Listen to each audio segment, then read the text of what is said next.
350 से 400 गाड़ी per day की बनाने की है।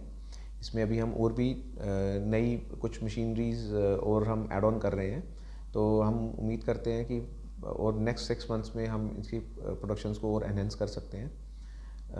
एज इफ़ नाउ जो अभी इस प्लांट की अगर हम कैपेसिटी लेके चलें तो उसमें 9 से 10,000 व्हीकल्स बन सकते हैं। और अभी हम फुल स्केल पे प्रोडक्शंस पर इस प्लांट पर भी वर्किंग नहीं कर रहे हैं, क्योंकि हमारे पास अभी 2 और प्लांट्स हैं। बट धीरे धीरे जैसे हमें लगता है कि डिमांड बढ़ेगी, उसकी हम पहले से तैयारी कर कर अपनी प्रोडक्शन कैपेसिटीज़ के लिए हम अरेंजमेंट करके रख रहे हैं। एक बहुत बड़ा जो आज की डेट में प्रॉब्लम है वो पोल्यूशन की भी है, ग्लोबल वार्मिंग की भी है। तो ये सारी प्रॉब्लम्स इससे हमारी ख़त्म हुई कि बैटरी चालित होने के कारण आपका इसमें कोई पोल्यूशन नहीं है।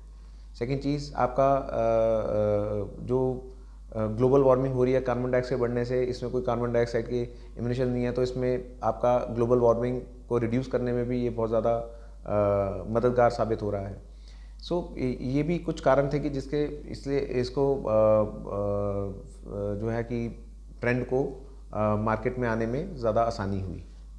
जान के इसकी कम रखी गई थी कि इसकी 25 से नीचे इसलिए रखी गई कि थोड़ा अगर हाई स्पीड होने के कारण, ये लास्ट माइल कनेक्टिविटी का व्हीकल है, कोई मेन हाईवेज पे तो चलना नहीं है। ये तो है कि जैसे बस स्टेशंस, मेट्रो स्टेशंस, वहाँ से जो एक अंदर की छोटी सड़कों पे चलने वाला व्हीकल था, तो वहाँ पर अगर स्पीड कम रखने से एक तो सेफ्टी भी ज़्यादा रहती है कि लोगों को एक्सीडेंट में अगर आपकी कम स्पीड हो। आज की डेट में आपने देखा गवर्नमेंट ने तो लिमिट कर दिया है इन द मेजर सिटीज़ की 50 से ऊपर स्पीड नहीं रख सकते, और उसका जो एक रिज़ल्ट भी नज़र आया कि एक्सीडेंट्स में काफ़ी कटौती हुई है।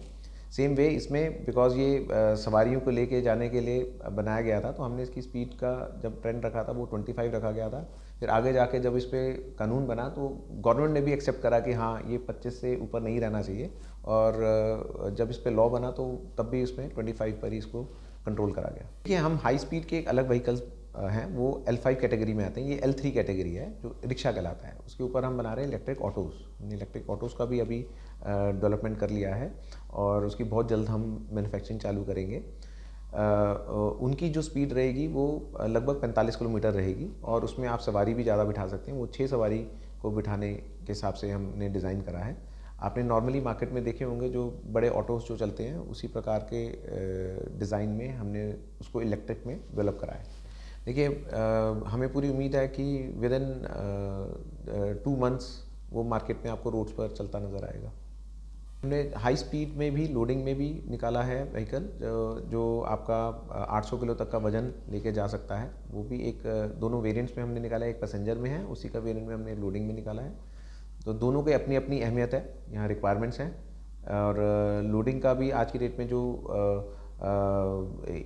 ई मार्केट है या कार्गो मूवमेंट्स के हिसाब से इसकी एक बहुत बड़ी एक डिमांड है जो मार्केट में है, उसको फुलफ़िल करने के लिए हमने कार्गो का मॉडल भी हम बहुत देखिए, ई रिक्शा को बनाने में एक पूरी स्टोरी थी।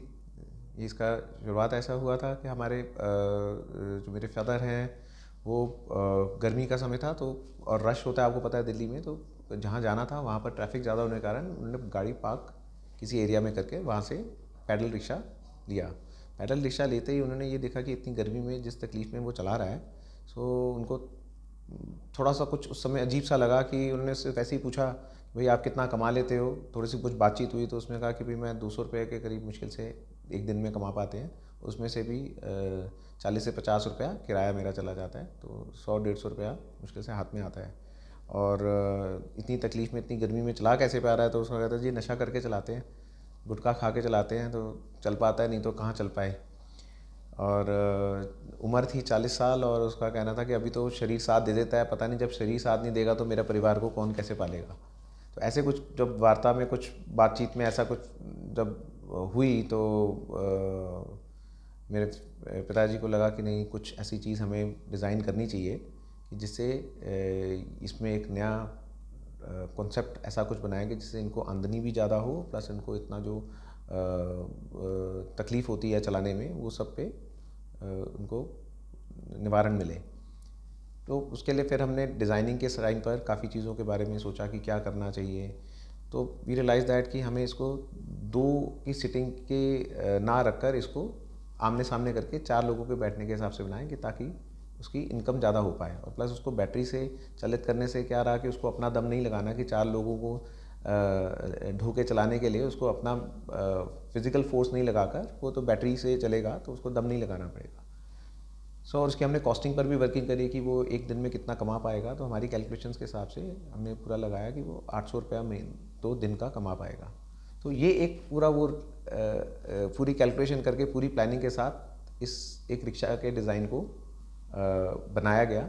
और आज की डेट में आप देख सकते हैं कि वो डिज़ाइन लोगों को जो इतना पसंद आया कि आज की डेट में एक बहुत बड़ी ई रिक्शा की एक इंडस्ट्री बन गई है। ये इसकी स्टोरी है।